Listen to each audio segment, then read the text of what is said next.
Hello, everyone, and welcome back to the podcast. I got to get into the business straight away. Something you may have noticed about the podcast. If you're listening to this on Spotify or Apple Podcasts, you'll notice one massive thing. And that one massive thing is it is no longer called the Joshua Eli Podcast. It is now called Good Works, the Good Works Podcast. And that comes from a whole bunch of different Bible verses to do good works in the name of the Lord. And that is kind of the goal of this podcast. That's what I hope to achieve. That's what I hope to inspire you all to do, is to do good works in the name of the Lord. So let's get into why I changed the name. Firstly, the Joshua Eli Podcast, originally the Joshua Eli Hour. I could never get to an hour, so we changed it to the Joshua Eli Podcast, and then obviously to Good Works now. It is staying as Good Works. Let me tell you why. The Joshua Eli Podcast was always kind of, in my mind, a bit of a placeholder for when I found the right name for the podcast. I never really wanted the podcast to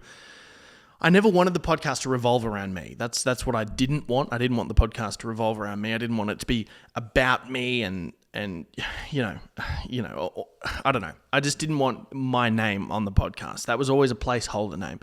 And when I was reading my Bible, I came across the phrase "good works," and I was like, that sounds like a good podcast title. So, literally, I prayed and I prayed and I prayed about what I should call this podcast. I was like, Lord, what do I call this podcast? What do I call this podcast? I don't know what to call this podcast. So, and then all of a sudden, I read my Bible and it, boom, right there. So thank you, Jesus, for that inspiration.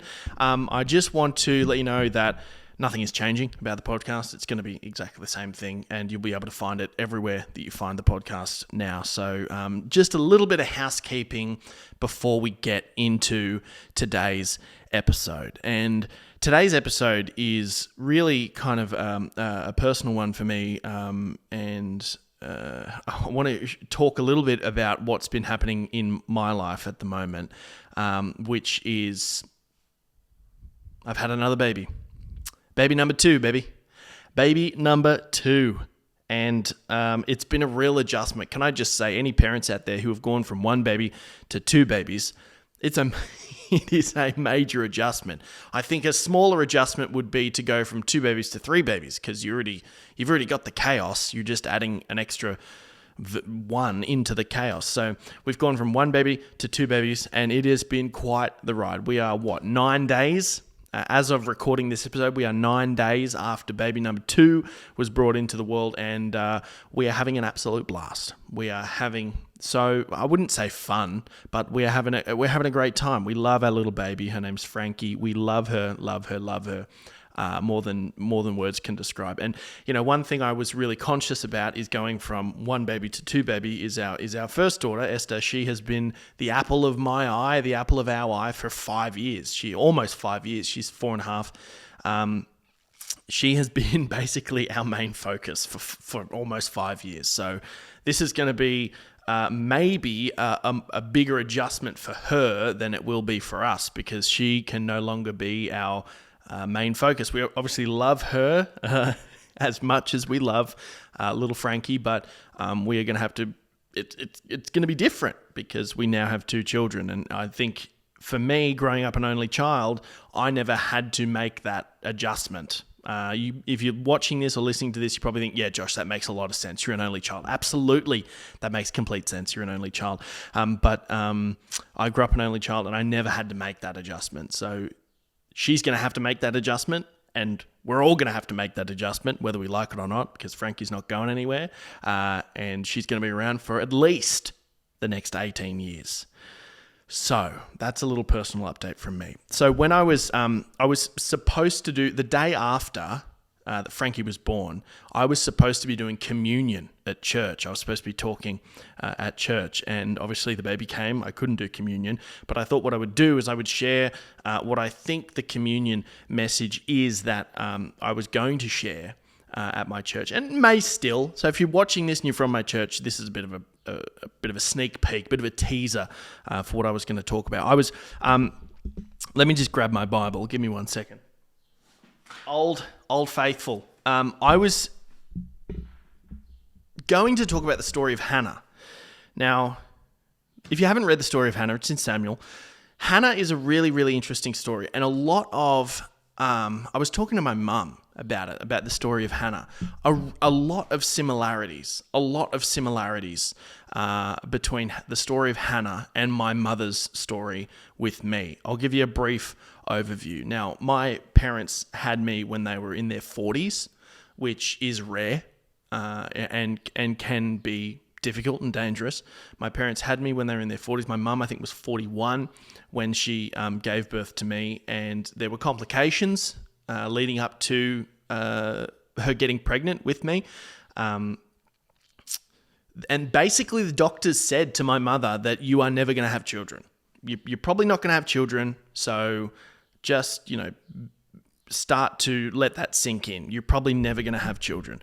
And my mum, being the strong, amazing woman of God she is, she said, "No, I'm going to have a child. I'm going to have a child." And she tells this story. She loves to tell this story, and I love her telling the story because she's so passionate about this story because it's a story, given to her from God, which I just love. She talks about this story about how she was woken up. Well, God communicated to her one day that she was going to have a son. She was going to have a boy. And she was steadfast in that belief. She said, "Okay, I'm going to have a boy. I'm going to have a boy." And the doctors told her that you're never going to have children. And she went, "Okay, that's great, but I'm going to have a boy." And the doctors were like, okay, but you might not have any children. And she said, no, I'm going to have a boy. Anyway, time passes, and she gets pregnant. They find out she's pregnant, my mum. And they're excited, and everyone's like, "Oh, is it going to be a boy or a girl?" She knew from the moment that she conceived, or she found out she was pregnant, that it was going to be a boy. They didn't find out the gender. I pop out 9 months later, a boy, and the entire pregnancy, my mum and dad, they could not decide on a name for me. They could not decide on a name. They came up with like one girl name, I think was Georgia. That was the only name they had kind of on their lists that they did. They only had one name, which was Georgia. And they couldn't come up to common ground on any boy names. And eventually, Mum's sleeping one night and she gets woken up, and the voice of God says to her, "Joshua Eli. You will name him Joshua Eli." And Mum goes, "Oh, okay. Oh, wow. Okay. All right. Joshua Eli." She goes back to sleep. The next day, my mum says, to my dad, "What about Joshua Eli?" And my dad classically goes, Gavin, there's so many Joshuas. Aren't you sick of teaching? My mum was a teacher. Aren't you sick of teaching Joshuas? There's so many Joshuas around. And Eli, where's Eli? Where'd you get Eli from? We don't know any Elis. So my dad, needless to say, wasn't stoked on the idea of my name. A few months pass, I'm born, I come out, and my mum doesn't bring it up again. She doesn't bring the name thing up, and she just says to the Lord God, you've got to change his mind. If you want Joshua Eli to be his name, you've got to change my dad's mind. Months pass, I'm born, and the doctor says, "Do we have names? Do we know what we're going to name him?" And out of my dad's mouth comes Joshua Eli. I love that story. And not because it's about me. I love that story, that over months and months and months, God was like working something in my father. You need to give God time. Give God time. That's what you need to do. And that's what I really think the story of Hannah is all about. Giving God time. Now, Hannah was in a similar situation. She was in a throuple, I guess you would call it. Her husband had another wife, and the wife could bear children. Hannah could not bear any children. And the wife was so cruel. She was so cruel to Hannah because she couldn't bear any children. So the wife would taunt Hannah and just, I guess, bully her and just really, really, really be horrible to her. And every year they would do a trip to the tabernacle, and they would, do sacrifice, and it was a very spiritual moment for them.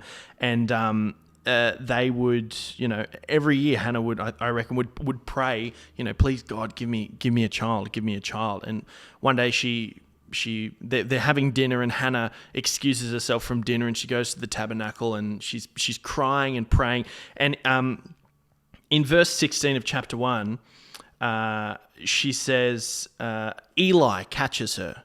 Now Eli is one of the officials there at the tabernacle. He catches her, and he says, have you been drinking? What's wrong with you? Why are you crying? Have you been drinking? And she says, no, I haven't been drinking. I've been crying. And then in verse 16 it says, don't think I'm a wicked woman, for I've been praying out of great anguish and sorrow. I've been praying out of great anguish and sorrow. Now, Hannah has been praying out of great anguish and sorrow. That is one of the most powerful ways to pray, I reckon. Out of anguish and out of sorrow, to pray when you're in that state of mind must be just so challenging. So challenging, especially for Hannah. Eli says, go in peace. May the God of Israel grant the request you have asked of him. She was asking for a child. Anyway, months later, Hannah and her husband consummate that prayer, I guess. They spend a special night together. And months later, Hannah gives birth. And it's just amazing. The story, like, you need to read it. I'm not going to read it all out because it's a long story, and it's a good story. But this is what Hannah's prayer of praise was. Hannah gives birth to her child, her son, and she is just so overwhelmed, so happy, right? She says, my heart rejoices in the Lord. The Lord has made me strong. Now I have an answer for my enemies. Her enemies being the other wife who was taunting and teasing and, all these terrible things. I rejoice because you rescued me. No one is holy like the Lord. There is no one besides you. There is no rock like our God. Give God time. Now, God doesn't need time. Let me tell you, God could snap his fingers and give you everything you've ever wanted. But what good would that do you? What good would that do you? I don't think that wouldn't do you any good. God could snap his fingers and give you every single thing you've wanted. But why does God not give us every single thing we've wanted? One, because he's not a vending machine. You don't put a coin in and get your reward. He's not a vending machine. Okay?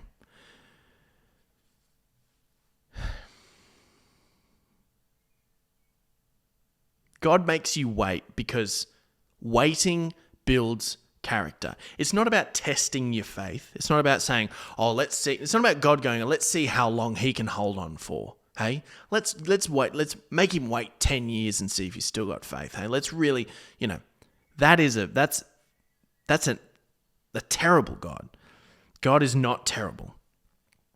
He makes you wait because it builds character and it builds faith and it builds trust, so that when he answers your prayer, you are so grateful. If he gave it to you straight away, what would that do for you? You'd be like, oh, cool, all right. The next day you'd be wanting something else.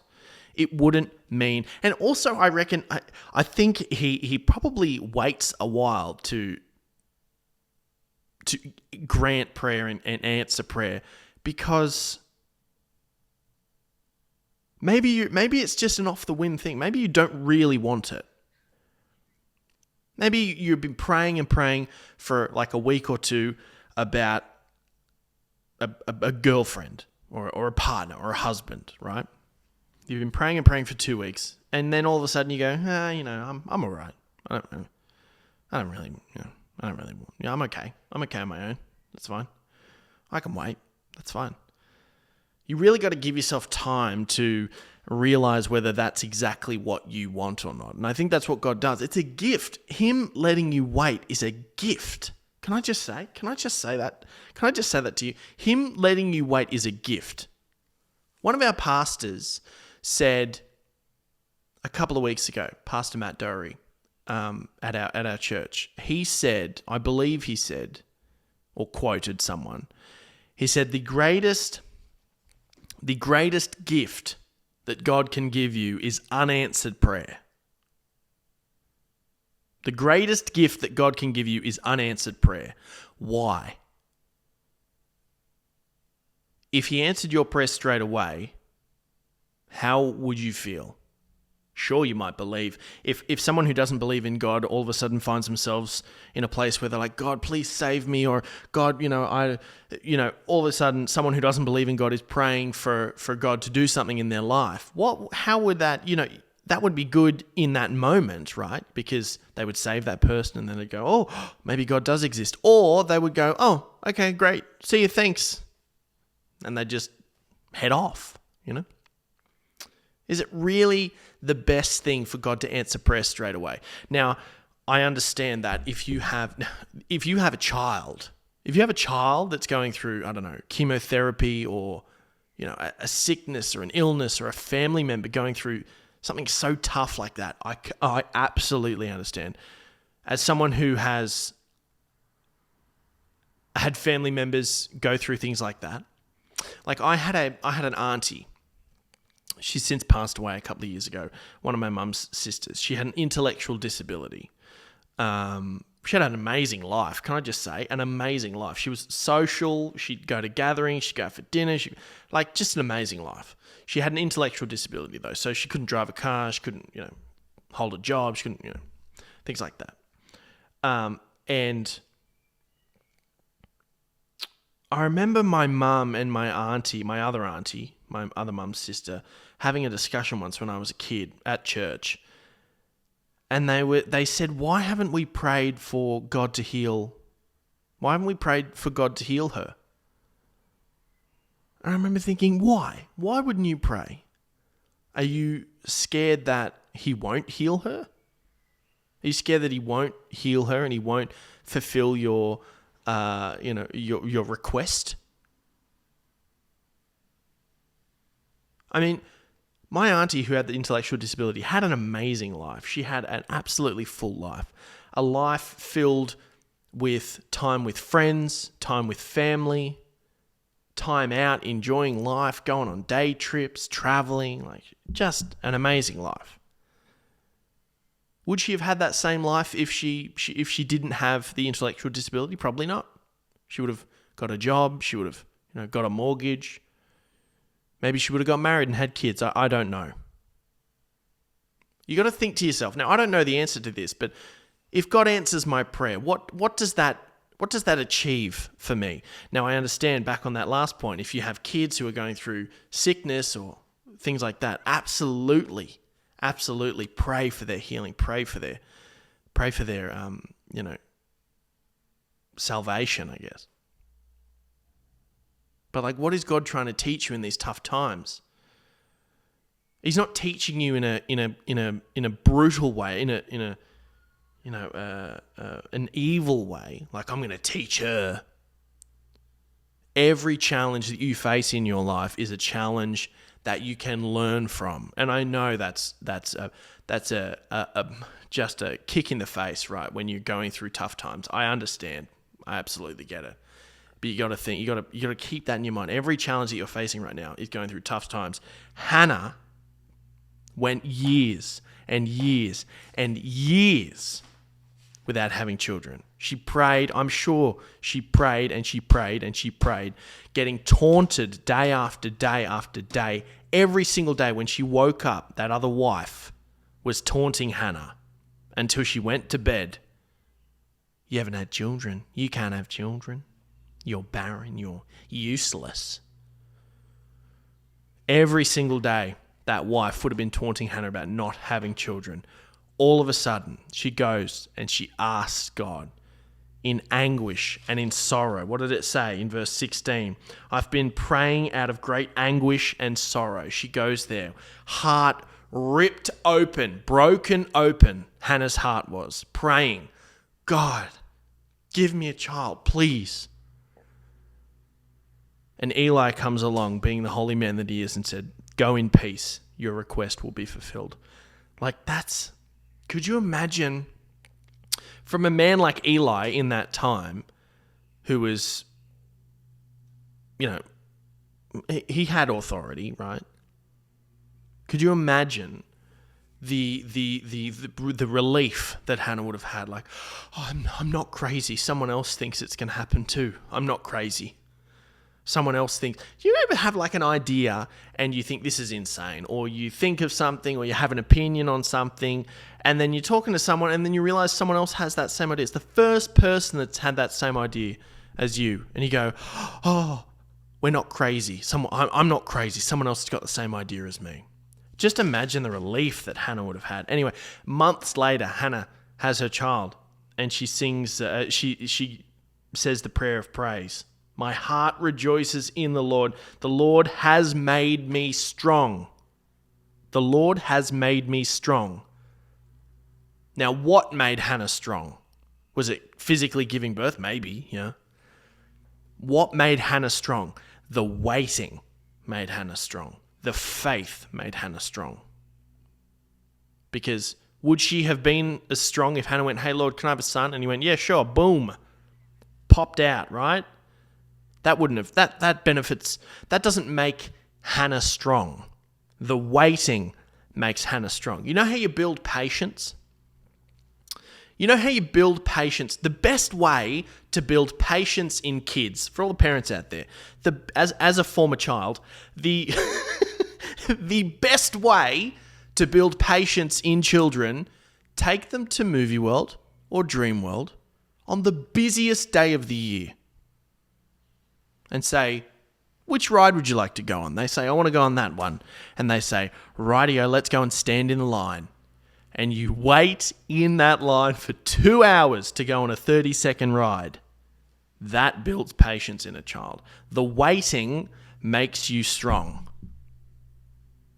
Now, I waited for a long time. Just back to the start of the episode, I waited for a long time for a name for this podcast. It was never always going to be the Joshua Eli podcast. I waited for a long time for the name Good Works. And when I finally was reading the Bible and I saw that, I was reading about good works, doing good works, I was like, yes, that's it. And I'm steadfast and firm on that name. Because I've waited and I've waited and I've waited. And when the right answer is in front of you, you go, yes, and you are strong on that answer. Okay? I'm just looking at time, see how long I've gone for. So the book of the story of Hannah, 1 Samuel, chapter 1, chapter 2, chapter 1, chapter 2, yeah. Look, really, really great. I've got someone mowing. I don't know if you can hear that, but I'm in my garage studio. I've got someone mowing out on the street. So I just wanted to share that one really quickly with you. This episode of the podcast, like, share, subscribe, share it around. Follow us on Instagram, Real Joshua Eli on Instagram and TikTok, and the Good Works podcast. If you can rate and review the podcast as well, then that would be really great. Give God time. Give God time. Because the strength that you are after is in the waiting. If you're waiting for a man, let me just say one last thing. If you're waiting for a man, ladies, if you're waiting for a man and you've been waiting 5 years, you've been praying to God for 5 years, Lord, bring me a husband. You know that Ray song? When I had my husband, when it's taking him so long. Okay? Lord, ladies, if you're waiting for a husband, so if you've been waiting for like 5 years for a husband, right? The strength that you are gaining without even knowing it, and fellas, if you're looking for a missus, the strength that you are gaining praying and waiting is going to build and strengthen your faith way, way longer than if you just walked out your front door and just found someone straight away, right? You're going to wait for the right person, because God will put that person into your life at the right time. Now, that's a little bit of a teaser for next episode, next week, which is going to be my testimony. I've had, over the last 5 years of my life, they've been the most difficult 6 years of my life ever. I'm turning 28 in 3 days, actually. So happy birthday to me. 28 on the 19th of November. The last 6 years have been the most difficult of my life, and I have grown. I've failed. And now I'm in an amazing relationship, and we have two beautiful daughters. And that's a bit of a teaser for next week, my testimony. But I'm going to leave it there. Review the podcast, share the podcast, send it to a mate. Love you so much. Thank you so much for supporting. And I'll see you next week, everyone. Bye now. God bless.